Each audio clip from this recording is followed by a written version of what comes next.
Hello, Caroline. Are you there? Please reply if you're reading this. I wanted to ask you something. You married my son 2 years ago and came to live with us, but you're still working. Why is that? When are you going to quit that silly job of yours? You're going to be 30 in a few months, you know, right? You also know that my husband runs a company and someone has to take over that company after your husband.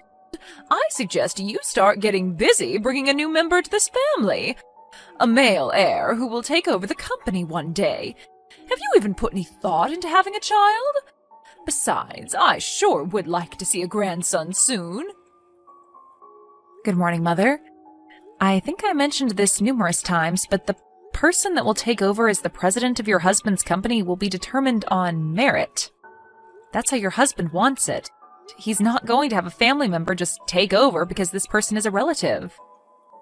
Well, that's all very virtuous and all, but that's not the real world, Caroline.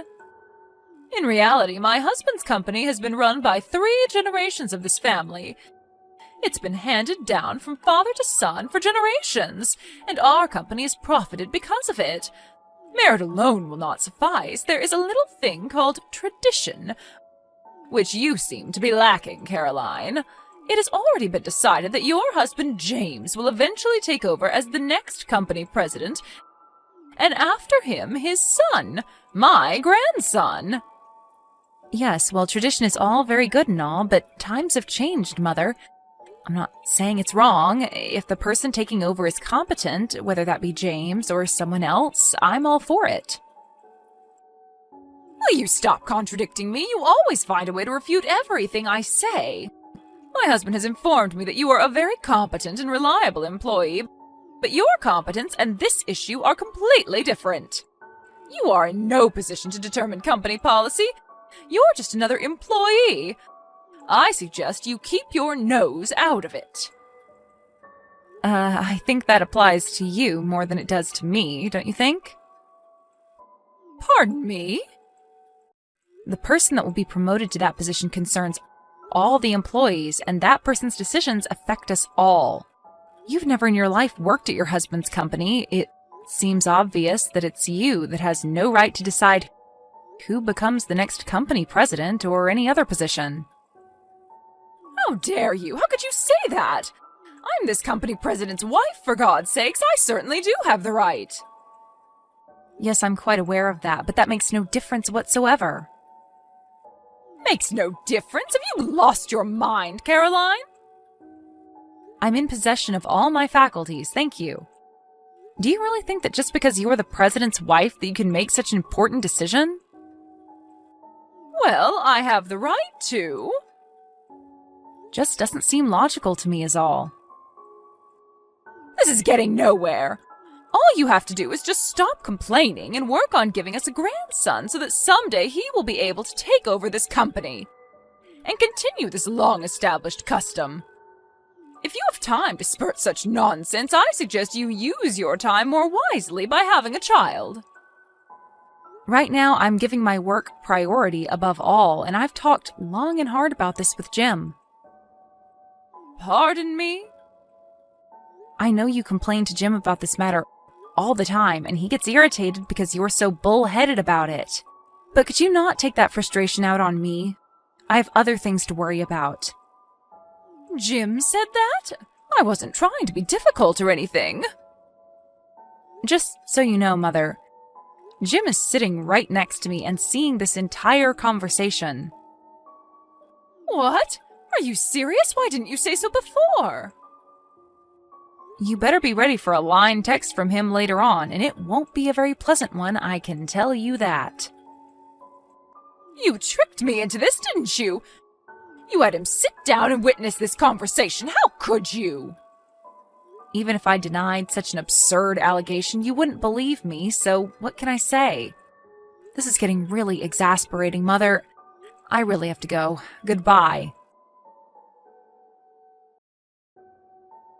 Caroline, are you seeing this? Answer me! I want you to come home right away and do a little cleaning. The place is a total mess.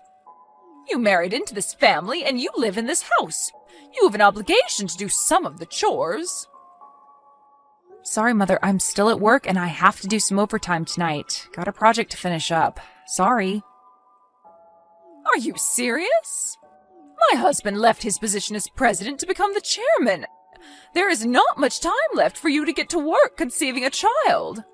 And why are you still working? There's no need. I want you to resign and stay home and fulfill your role as a wife. Excuse me? You want me to be an obedient little housewife? Is that it? Are you all right, Mother? You know I'm not the type. Like I said, I give my work priority above all. Are you still going on about that? Anyways, Jim did the cleaning as soon as he got home earlier. He just sent me a line saying that he finished. Wait, you're having James clean the house? Don't tell me he's also cooking.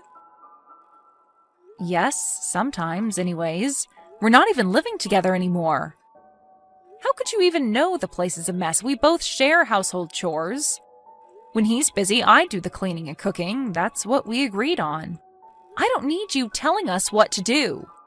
Don't tell me you want me to come to your house and clean too. Is that what you're getting at? Is that what a housewife has to do? This sounds like your typical mother-in-law pestering her son's wife kind of scenario, like in some daytime soap opera. We didn't opt to live near you guys just so you would pester us day and night. How could you say that? It's a mother's duty to look after her son and, in extension, his wife.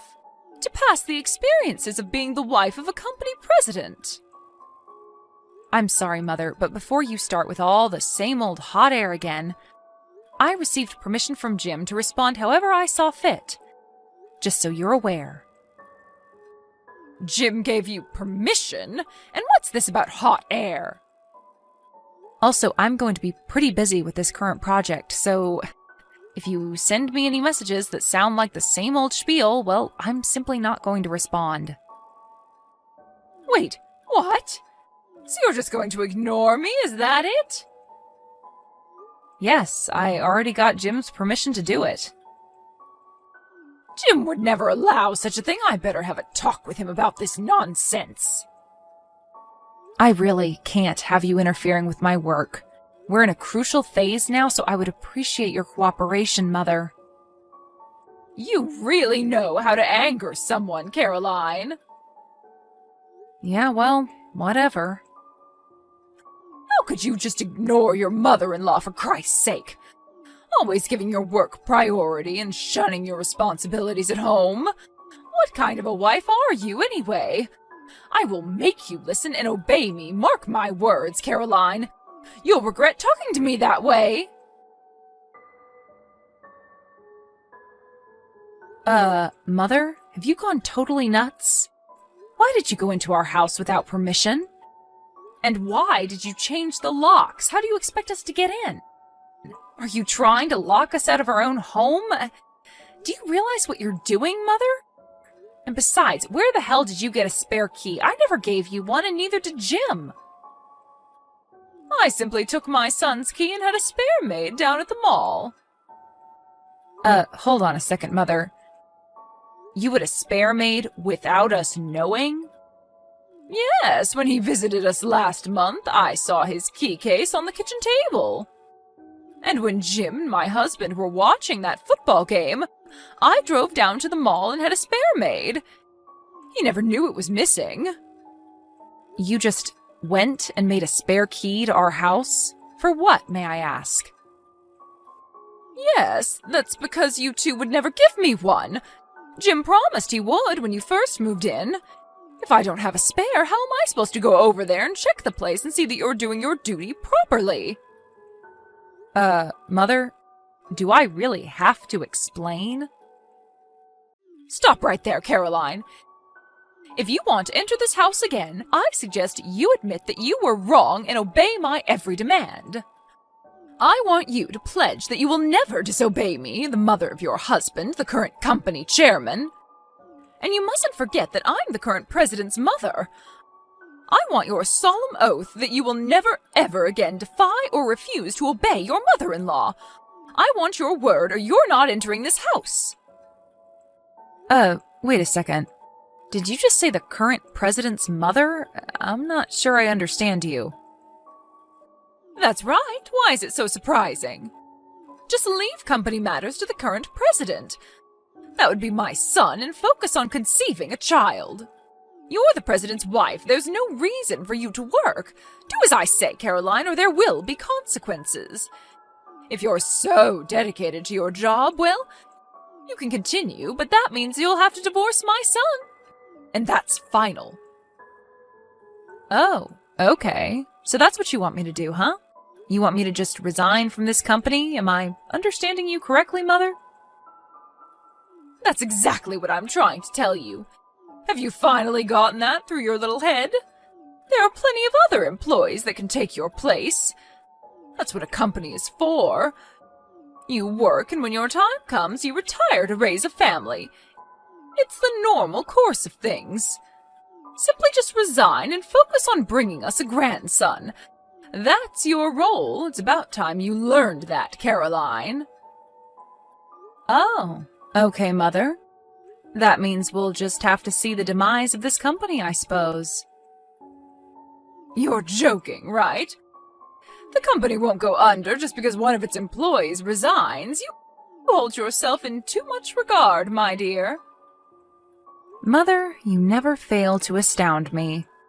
I really thought you had the company's survival in mind and that you were serious in your concern regarding who would take over as president, but then you tell me that I have to resign, and not for the good of the company, but to have a baby. What are you trying to say, Caroline? My concern for the company and the family are clear-cut and logical. There is nothing irrational or unjustifiable about what I'm saying.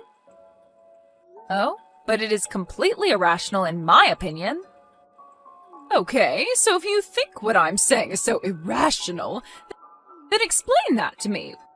Which part of it is it that you find so unreasonable? Like I said, you attach too much importance to yourself. It embarrasses me whenever you applaud yourself, extolling the virtues of your own work all the time. I mean, how arrogant do you have to be to say the company will go bankrupt if you quit? My God, the audacity! Mother, I hate to tell you this, but I'm the new president of the company. Say again? What did you just say? I said, I'm the new president of the company. I recently took over. I'm surprised you didn't know. Stop joking around, Caroline. I'm serious. This is no laughing matter. This concerns the future of our family. The next president has already been determined, ever since he was born, as a matter of fact. How could he give that position to you, please? Then why don't you ask your husband or contact Jim right now and ask him? They will both tell you the same thing. Or you could even call the office and every employee there will tell you the same thing. This is some kind of prank, right? And what about James? What's James going to do? If he's not president, is he just a regular employee? That can't be. Jim's set to resign by the end of next month. Again, I'm surprised you didn't know. Resign?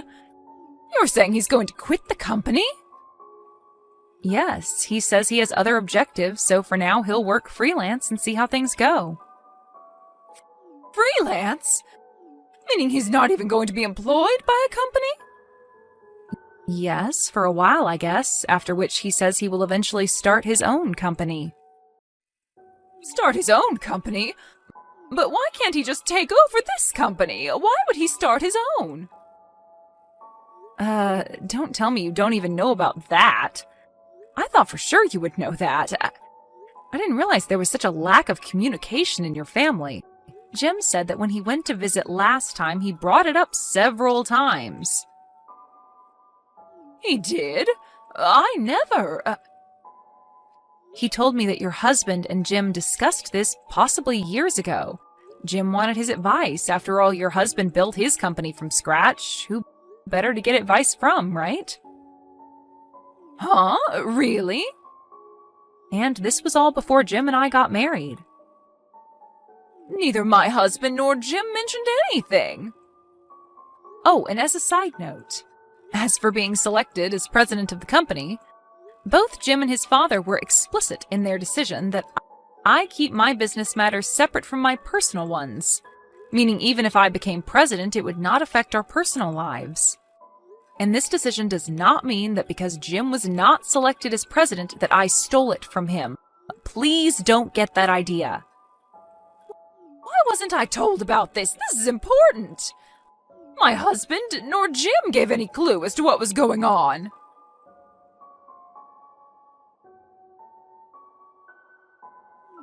Caroline, answer me right this second. Why is my husband divorcing me? What did I do that was so wrong?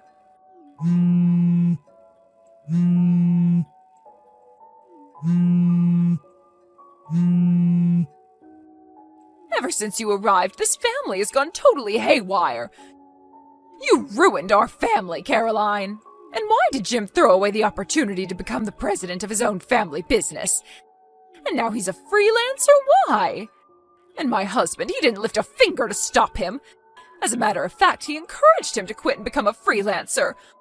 What has gotten into everyone? You put a jinx on this family, Caroline. But the worst was yet to come. They appointed you as the next president of our company? How did you manage to dupe everyone? And now my husband wants a divorce? This is like some nightmare. Well, for one thing, you came barging into the offices of our company announcing to everyone of your status as the president's wife, screaming and demanding that your son be appointed president and that after him, our non-existent son, your grandson, be in line to take over after him. That didn't go over too well, especially with your husband. He was humiliated in front of all of his employees. Well, I only did that to protect our... If that security guard hadn't stopped you, you were going to come barging into my office and make a scene. Weren't you? But your actions were futile. A complete waste of time. Did you really think that you would be able to change policy or any decision the company makes? You have zero authority to make such demands. But I'm the president's wife. It doesn't matter, Mother. I'm sure your husband told you many times about his frustration with the old traditions. That generation after generation you select a family member as president. It just didn't sit right with him. He wanted a more merit-based system. He believed a more equal and fair playing field would allow the company to grow beyond its wildest dreams, instead of clinging to old traditions. No, he never meant those things. He was always a family man, always followed tradition.